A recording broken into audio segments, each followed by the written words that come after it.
Hello fellas, guess what I'm going to talk about today? I'm going to talk about my baby GSA, as Toby likes to call it. I've had it now for a couple of months. I think there's just under 2,000 miles on it, and I thought now would be a good time, because I did a video where I picked it up from BMW down in Falmouth and drove it home and had a chat about it. But you know, I've fitted bits to it now, as you do. You have to farkle with your bikes apparently, and I just thought I'd explain what I'd put on it, why I'd put on it, and how I'm feeling about the bike at the moment. So here goes. I have to tell you that if I just look up at the sky, okay, the sky is very, very sunny at the moment. However, if you look down the valley just past the blood bike, you'll see it's a bit grubby. Now that's just gone past me, and the next cloud is on its way over. So here we go. Right, 850 GSA exclusive. When I got this bike, you know, it's a big jump if you think that you've been riding a 1200 GSA for a long time. I've had 5 of them, to be honest, and absolutely adore it. The bike is unbelievable, regardless of what people say, you know, and there's always detractors about everything. However, the bike is amazing and it does a fantastic job. It does what it says on the tin. But there was something about it, you know, 1200, lots of people are downsizing. Ducati are making 900s. Triumph are now doing 900s. There's 850 this, there's a 700 Tenere, you know, and I'm thinking there's a reason for that. Why are people dropping down in size? Took this bike out and did a review on it. I think I did a review in absolutely horrendous weather, which is an interesting point I'm going to talk about later. And you know what? I loved it. I loved every bit of it. I had to make a concession with myself mentally, because it's got a chain, and you know what I've said about chains before. But you know, I've reconciled myself to that. I haven't done an adjustment on it yet, but I will have to soon. But you know, I love the bike. So what do I like about it? It's lighter. It's lighter by about, I think about 30 kilos, something like that, which doesn't sound much, but it's only got a 23 litre fuel tank, whereas the GSA has a 30 litre tank, and the older GSAs had a 33 litre fuel tank. And I was a little bit worried about whether it would have the same weather protection on it. I have found, and I've ridden in some pretty awful weather recently. I just explained today is a nice December day. We're out of lockdown in the UK here, in Cornwall, which is the furthest part of the southwest. We're in tier 1, which means it's not normal, but you know, it's as close as we're going to get for a while. So I've been riding around on my bike quite a bit, but the temperature today is about 7 degrees. With a wind chill factor, it's probably around about 3 degrees, and the showers that are coming through are quite wintry. So weather protection is quite important, and I found that on this bike, personally, I mean, everyone's different, I have found that I get more weather protection than the GSA. And the reason I'm saying that is because if you look from the back towards the front of the bike, it's the same sort of shape tank, but you fit in it a bit better, if that makes sense. This area around here seems to hold my legs in a bit better, and the protection you get off here, off the fairing, is quite impressive, I think. And so for that reason, I like staying dry. So here's what I like about it. Now, what have I done to this bike? You've seen we've added these extra hand guards. Unfortunately, I broke one of them, but that's another story. I've got my £5.50 3D mesh seat. Others are available, more expensively mind. Obviously I have my Hellite turtle vest strap, which fits under the seat and clips to my jacket. I fitted the tank, pannier tops, which were very, very gratefully supplied to us by Mr. Peter. I got those.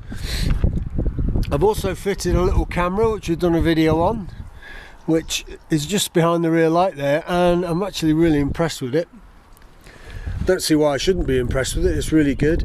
But the main thing I fitted was this hugger, power bronze hugger over the back wheel.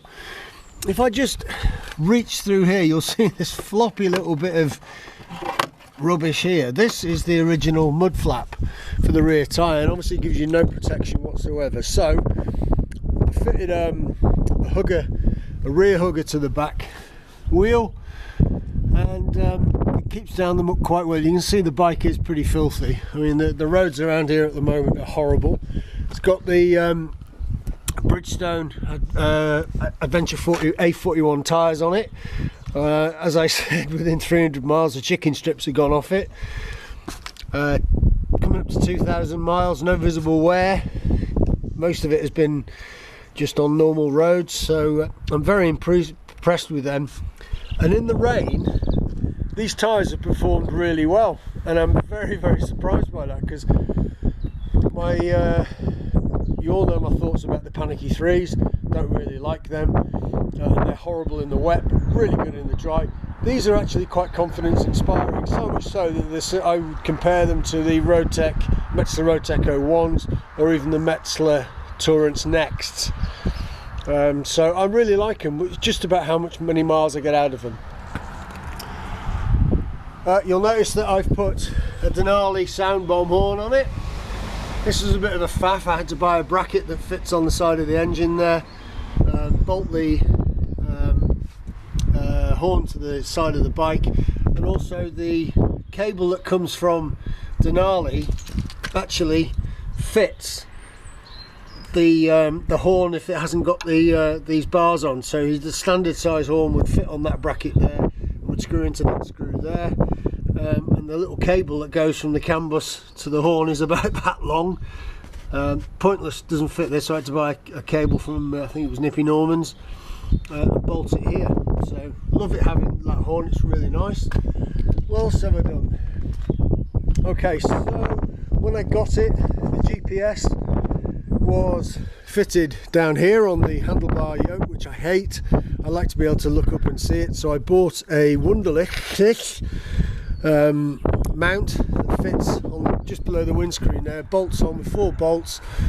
Appears to be very, very sturdy. However, when you're riding along, this vibrates a little bit, which is a bit of a shock for me, you know. So I didn't think it was a very good job. Anyway, I'm in conversation with another company, and the rain is just about to start.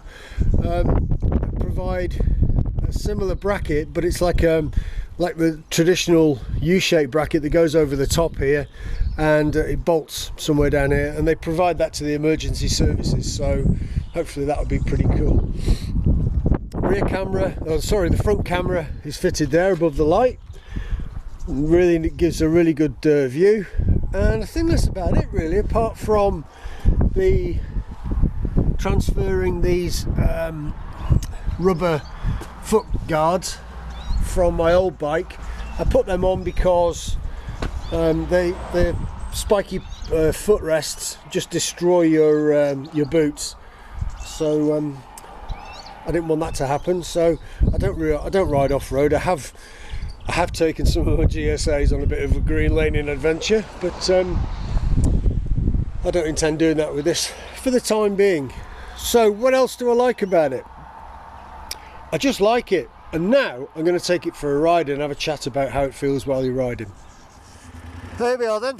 Just wiggled through Truro, and I'm just on my way out to a place called the Roseland Peninsula, which for people who know Cornwall will know where it is, perhaps.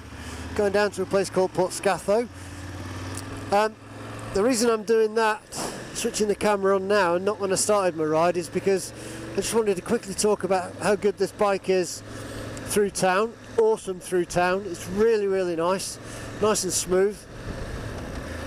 And then I'm going to go down this road here now that we're coming up to, this little double roundabout, and it's a 70-mile-an-hour road, and I want to show you the confidence that the tyres give me. And the roads are horrible at the moment. It probably doesn't show it on the film, but it is raining, although the windscreen wipers on the cars has now stopped, which is a bit of a nightmare. Proves me a liar. And the roads in Cornwall this time of year are covered in garbage, you know, in mud and all the rest of it. So I am very confident in these tyres. So what I want to do is go down this hill. It's a steep hill with a left-hand bend at the bottom, and just explain how the bike feels as I go down. because I do like it. The counter steering on it is awesome. 21-inch wheel. I've heard people whinging about 21-inch wheel. Oh, you won't be able to ride it, and well, you know, you just get used to it, don't you? When I first got the bike, it was diving every time I put the brakes on it, because it hasn't got the telelever system that the other GSs, the GSAs have, the big ones, the 1200s. It's just got the normal forks. So it did dive quite a bit, and it's taken a bit of getting used to. It's got a quick shifter, this bike, and I got to be honest, it's a little bit agricultural, or feels a little bit agricultural, and I'm still trying to get used to it. I don't typically use it pulling away from roundabouts and things, but here's this hill, okay? I'm hoping you can see the speedo. The bike pulls really, really well. It's lovely. So we're getting up to 70 miles an hour now. Nice bit of counter steer on the left hand side. No braking, still no braking, still no braking. 69 miles an hour, 68, 70, still no braking, through a bit of water. Look at that. And done. These tyres are really, really good. I'd never do that on my panicky 3s in the wet, or the anarchy 3s as I call them. Sorry, anarchy 3s, or the panicky 3s as I call them. You just couldn't do that because I felt really a lack of confidence in the grip that the tyres provided. So just coming through the bottom part of Truro, and then we get up onto the road that takes us in Tresillian, into a place called Tresillian. And there's a nice little series of S-bends. It's lovely. I love it going down through there, but I know it's full of rubbish, full of mud. So again, just to demonstrate what the bike is like in these kind of conditions, we'll go through. So like I said, the quick shift is a bit agricultural, I feel. I find it. I can best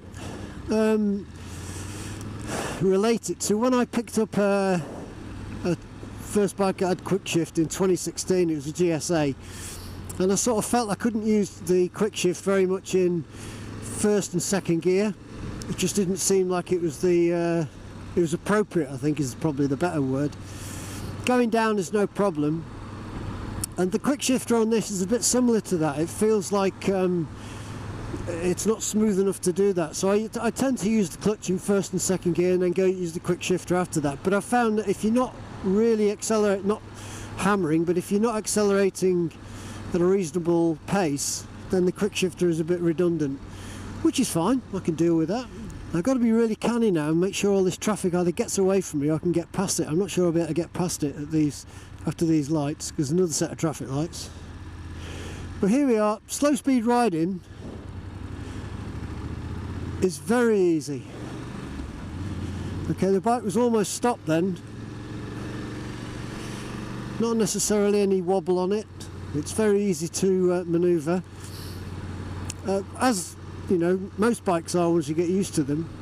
One thing I have noticed is with the chain is when you've got a shaft, obviously you don't feel any vibration or shudder through, you know, from the chain as it's going, picking up torque and picking up a bit of speed.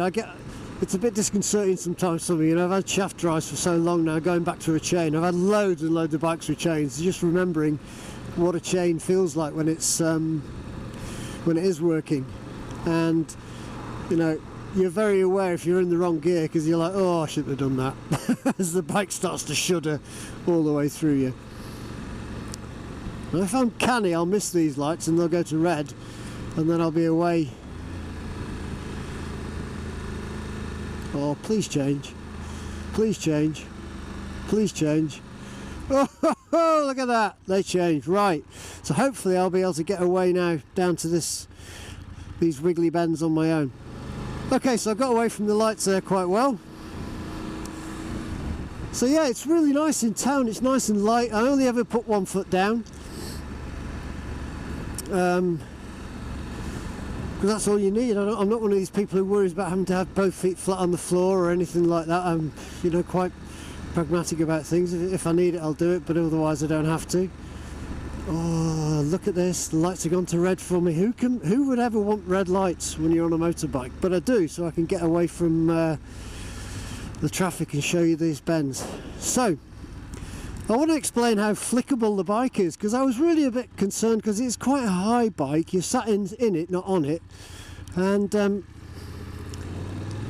it really picks up bends really well, even though it's got a big front wheel. So we're just in a 40-mile-an-hour limit here now, and it won't take me long to catch the traffic that was up in front of me. But you can see the roads, I've got slippy mud all over them. But you know what, that's not a problem. We're just coming into a rain shower. I can just see the mist now appearing on my thing. So here we are, I've got the roads in front. This is 60-mile-an-hour road. I've actually put the cruise on here. Now that's pretty ballsy, isn't it? Cruise at 60 miles an hour, round bends. Cruise control is lovely. Just to drop it off, all you do is roll your right hand forward. Nice line through the bends. It's so easy to do this on this bike. Coming off the cruise now because the road shuts down in a little while. Look at that. You can see the mud on the very clearly on the road now. That is all about tyres. You know, tyres, counter steering, constant speed through bends. That's what that is all about. And that's why I like this bike. You know, there's no fighting it, no wrestling it, no going, oh come on, you know, you big beast. It's just taking it steady, slowly. And you know what? I'm laughing here because I'm an idiot, obviously, but this really does. I'm just checking the cameras are in there. This really does put a smile on your face, the bike. And as you accelerate, you hear the exhaust going, it's like growl it has. I haven't, excuse me, just wiping my nose. I haven't had any noticeable wind noise off the tyres. I've got earplugs in, I can't hear it. Admittedly, the earplugs are so good it's very hard to hear the engine, but you know, you can work out what your bike's doing anyway, so I don't see that as a problem. TFT screen is nice and bright. As I explained before, I've got the GPS that fits on the top there. Now my GPS has actually been sent away to Southampton. It's a Garmin GPS, but it's the BMW Nav 6, and it started playing up on me. It started just doing stupid things with the screen, and contact with BMW, and they said it can't, it's out of warranty, even though it was only a year old and transferred from my other bike when that one broke down.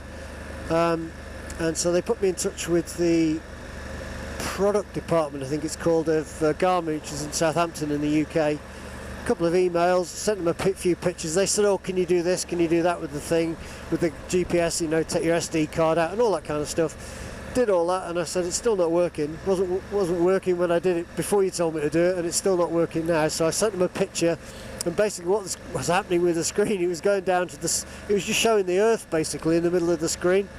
So they went, yeah, it's broken, send it back, we'll give you another one. So I'm just, in the next couple of days, one of those should be coming back to me, and hopefully be no problem.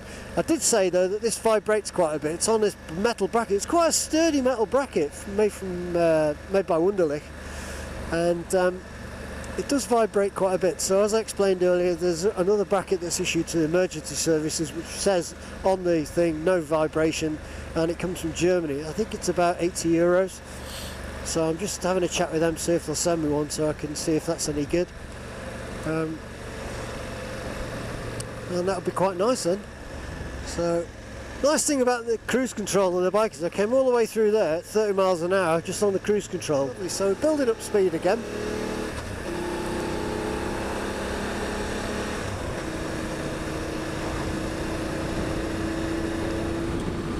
Okay, so what I'm doing now, I'm just turning down to this road that my grandkids call the Top Gear Road. It's because it's nice and tight and bendy. Unfortunately it does have deer on it sometimes, so you have to be a bit careful, but it's a lovely road for nice sweeping bends. Unfortunately this time of year again it's covered in rubbish, in mud from the tractors that are around, but it's just a nice road to ride on. And now you can see the rain is starting to come down quite a bit now. We're actually riding into it, which is quite exciting, isn't it? I love riding in the rain, really. So up into 5th gear, 60 miles an hour.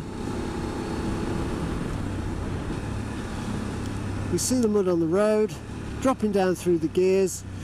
Nice tight bend, sweeping bend, lovely. It is so inspiring, these tyres, to ride with these tyres. They're just very, very forgiving. The engine wants to go all the time. People worry about over revving their engines. Well, you think what engines are designed for, you know, you're not going to over rev them. I was doing just under 60 miles an hour there in third gear. Awesome. Down into second, oil on the road, whip it round, straighten up, might even be able to overtake a car. Okay, quite a bit of standing water on the road now. And as you can see, it's a lovely road to ride down in summer.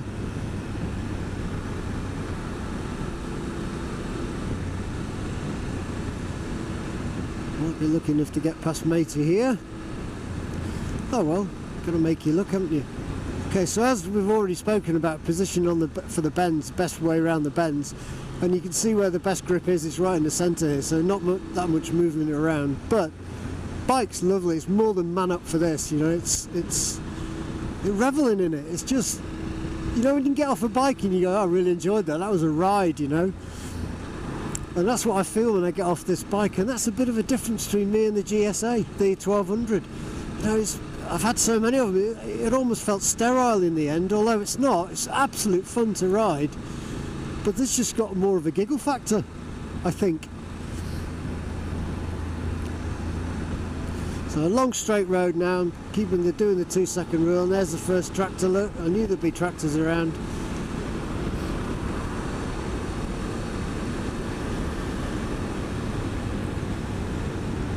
And he's turning, hopefully, into this massive estate on the right hand side here, owned by somebody who's got more money than sense. I think he has vibration sensors in there and all sorts. But here we go, tractor's off. We're now heading towards the village of Tregony, which is in front of us. Back on the cruise. 5th gear, 60 miles an hour. It's just loving it. It's loving it.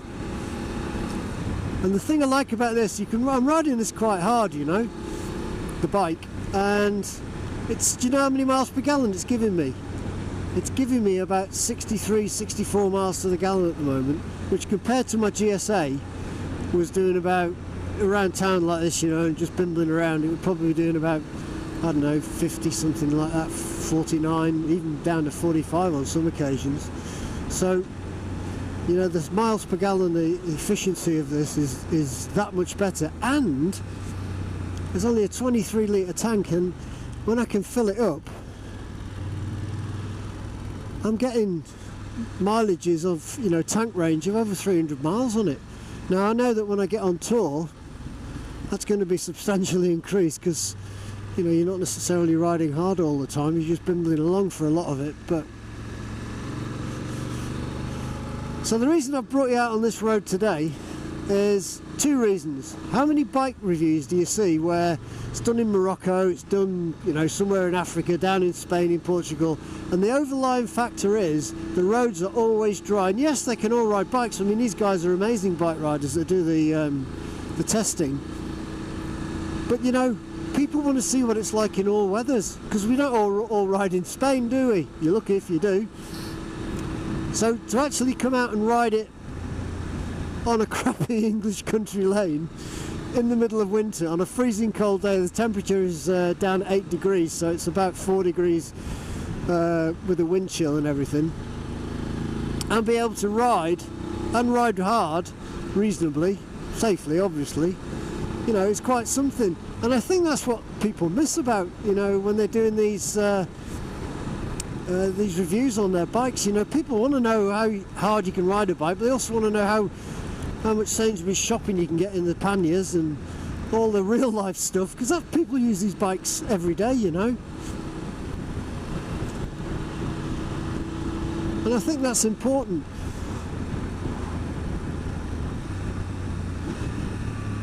Okay, down to 2nd gear here, because there might be an overtake, and there is. There we go. Look at that, it's so smooth.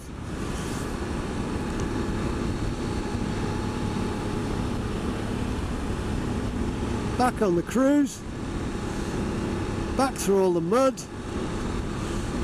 Oh, a little bit of a skid there, mind. Not a skid, you just felt the little bit of a slip. A minute fraction of a second on a big chunk of mud that I missed. Okay, it's not enough to ruffle you though. You just go, oh, that was too late to think about that because it's done. And that's the crucial thing about riding in city conditions. I apologise for swearing there, but you know, when you're riding in these conditions like this and something happens like that, once it's happened, you know, you've already dealt with it. And then your mind goes, oh! So you don't have to worry about it. But you can see the roads aren't the best condition. Although they're smooth, they are now wet. I'm hoping the camera's got a clear lens. And I'm hoping I'm sort of getting across to you how much fun this 850 GSA is. I knew when I rode it the first time I liked it. And this just confirms it, you know. Every time I go out, and my wife thinks I'm an idiot. I come back in after I've been out and she's like, why are you grinning, you half-wit, you know?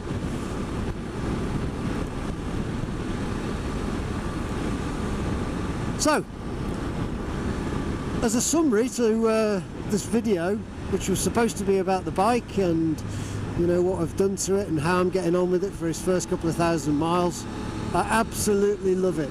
Do I miss my 1200? No. People have said you're going to miss it when you're touring. Well, I've carried people on this already and I don't miss the power at all. It's got all the bells and whistles that my GSA had, and I absolutely love it. So with that, and what I'm going to say is give us a thumbs up if you like the video, make all the comments you want, they're always worthwhile. Subscribe to us because that's really important. We like to have those subscriptions, and hopefully we'll get back to you soon, and we've got more bike reviews coming up. See you in a bit.